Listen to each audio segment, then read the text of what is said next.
Oh, hey, y'all. Who wants their nails done? Nicki Minaj, the self-proclaimed queen of rap, seems to spend a lot of her time these days arguing with whomever, whenever, about whatever on Twitter. But each and every instance, it only enthralls the Barbz even more. Anyway, so here now we are. Barbz, how are you? I love you so much. Nicki Minaj's fan base, the Barbz, seem to be her biggest, not only supporters, but some might argue enablers. I tried to get tipsy before I just got on so that I could really feel, all free-flowing and stuff. Now she's on TikTok selling press-on nails. For me to be addicted to press-on nails, that's a big statement. What's going on here? I'm Vesper Cognac. I'm a design strategist, and I teach you the strategy behind what seems like coincidence or luck. Today we're going to discuss Nicki Minaj, the Barbz, and how some $15 press-ons feeds into the cult of obsession. You think Harriet Tubman was walking around with a nice shiny dress on with a crown on her head when she was taking slaves to freedom? Now, we're not going to pretend like Nicki Minaj isn't one of the greatest of all time, male or female, but in the most recent years, we've seen a slight change. Oh my God. Imagine someone sitting home mumbling and cackling instead of paying their motherfucking bills. Okay? Y'all mumbling and cackling? Y'all sending group text messages about the motherfucking queen while the queen is in the motherfucking stew? While the queen is building her fucking empire bigger and better than before? I need you, peasants. I consider myself a retired Barb. I had my pink wig on too, so I'm not even going to pretend like I don't understand the almost cult-like appreciation of her talent and her artistry. However, y'all younger Barbs y'all are a different breed, okay? Y'all are different people, built different. I got back into Nicki Minaj when she released Pink Friday 2. And as a gift to myself, I was like, I'm going to go to her concert. So, of course, when you're getting ready for a concert, you're getting your outfit, you're getting your nails. I used to always get my nails done, trying to do different designs. And I saw that conveniently, Nicki Minaj was releasing some press-on nails called Pink Friday nails. Drum roll, please, drum roll, please. Today, I, Nicki Minaj, am teaming up with TikTok as well as my press-on nail company called Pink Friday Nails. I decided to take a look into them and see if I can order them before the concert. And I go on the website and I'm like, I know these are Nicki's nails, but $24, $26 for press-ons seemed like a bit much for me. So I decided to wait and not purchase them at that time. Wait, did they lower the price on this one? Hold up. So yes, I paid $24.99 for these back in March, and the price now is $12.99. I definitely should have waited. I go back a little later, purchase them on sale, and they get delivered. I end up going to the concert, don't get to wear their nails, but I still have a good time. And I put them on a dresser and forget about them. One day, a few months later, literally a whole year later, never mind, I go to actually put the nails on now. And the first thing that catches my eye aren't the nails, but it's the box. And it made me immediately question, how are these nails even profitable? You know why? Because I put quality in what I do. So my designer brain immediately saw this box and noticed how intricate and how beautifully designed it is. I am not the only person who noticed. I am such a fan of this packaging, y'all. It is really nice. Like, okay, you're paying for quality. Yes, you got the magnetic flap here, and then when you open it up, you have Nicki Minaj's signature, and these are the front-facing tips. They actually made it like a drawer, so you pull it out. Oh, that is dope. That is dope. Okay. I absolutely love the packaging. It has like this little clear window where you can see the press-on nails inside of it. Again, it tells you the length and size on the side. It tells you again how to apply it. It does say that it's cruelty-free and vegan, and it has Nicki Minaj's logo down here at the bottom. When to open it, I've already kind of slit this open, but it's protected here. I love that it's like a snap container here. That's how you open and close it. I love that. So it's very luxurious feeling, the box. So you open it up and all the press-on nails are laid out here beautifully. Then you have a drawer here, which is just genius and beautiful. Oh, how cute is this? So all these mechanisms kind of work together to build an experience that one would call a ritual, a practice of opening or unboxing the element. It makes the experience feel even grander than it already is, because realistically, all you're doing is putting on some press-on nails.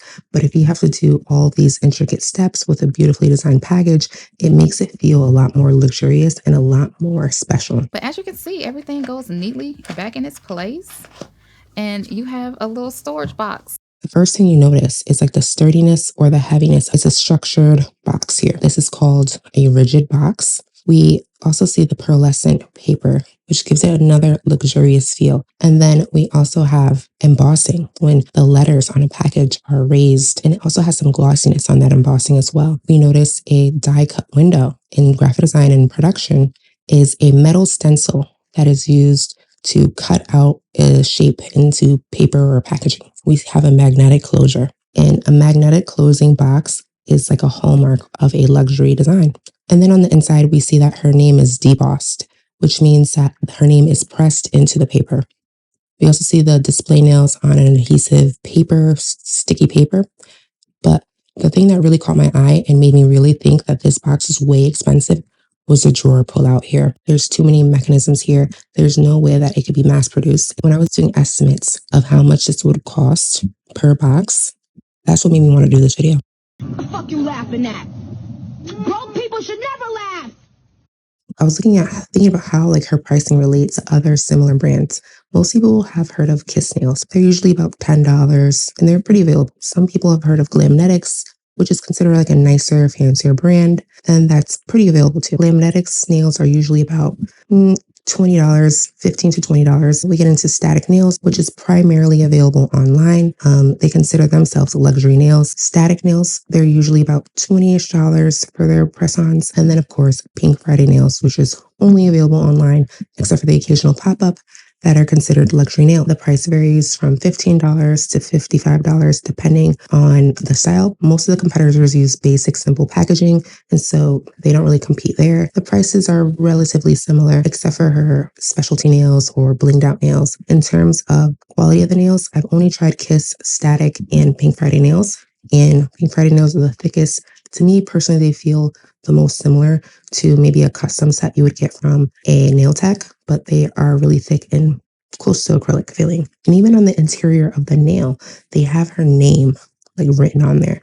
So it adds into that emotional connection. And so that positions them slightly different. Their quality is substantially higher. Their product is better. The packaging alone creates a luxury experience on top of the product itself. They're positioning themselves in a place that shouldn't really exist. You shouldn't be getting this quality for $15. But the quality is where we didn't F up at, okay?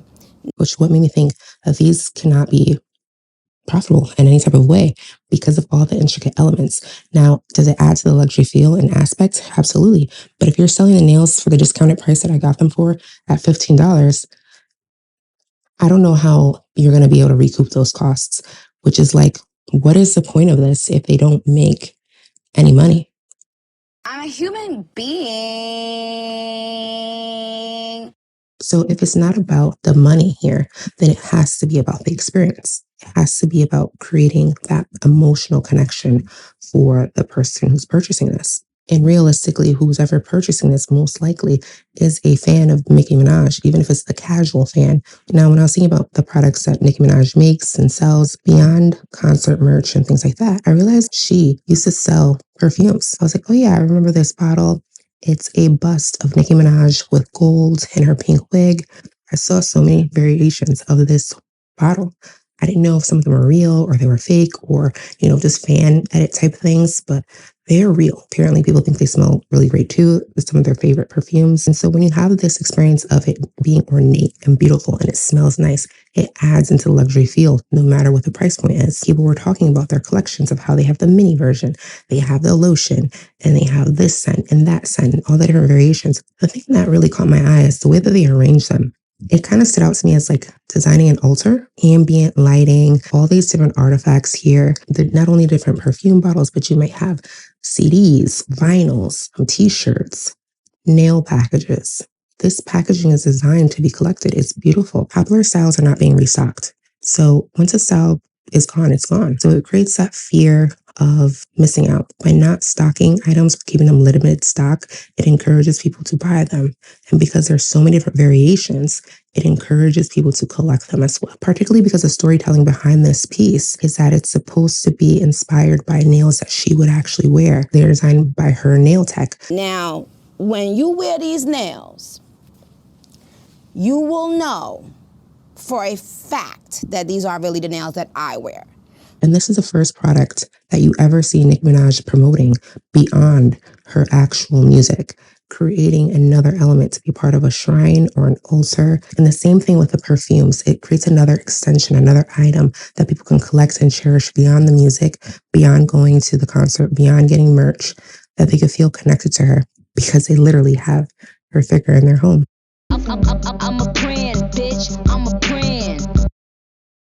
And it got me to think, if she's able to produce such an ornate bottle of perfume, a sculpture of herself with different wigs and different colors, then she must have access to like quality producers who can make these things at scale for her for a cheaper cost. So that made me have to reevaluate. When I realized what this was for, it became really, really clear. The point is to build a relationship around her origin story or her essence, to feed the mythos of Pink Friday and build that connection with her fans. Pink Friday is her debut album. She released a perfume to go along with the CD and the tour. Then we get Pink Friday, Roman Reloaded. And then we get another one, Pink Friday, Roman Reloaded, the re-up. We get back to Pink Friday with Pink Friday 2 to build an ecosystem. So brand ecosystem is all the different variations and extensions of a product that a company or a person has. So in her case, it would be initially music. Then it goes to live experiences like concerts or pop-up shops. And then we have merch, concert merch, products too, like perfume or now nails. And when you add all these things together, combined with the fact that she's always online and engaging with her fans, and even in general, there are tons of videos of Nicki Minaj really enjoying being around her fans and encouraging them and paying for their school.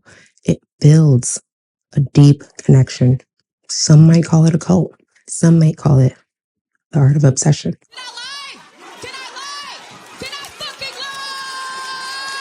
These products aren't supposed to be profitable, but the idea is about cultivating an experience, not necessarily making money like a traditional business. By having all these other touch points that your fans can look forward to or try to be involved in, it's helping to build that loyalty. And when it comes to traditional marketing, we call it brand loyalty, but when it comes to the internet culture, we call it stand behavior. And that is the profitable aspect of it. Having people who are truly devoted to you, who are willing to buy, to engage in rituals with you, to erect things that could be called altars for you, and those who not only listen to you, but praise you and defend you as well.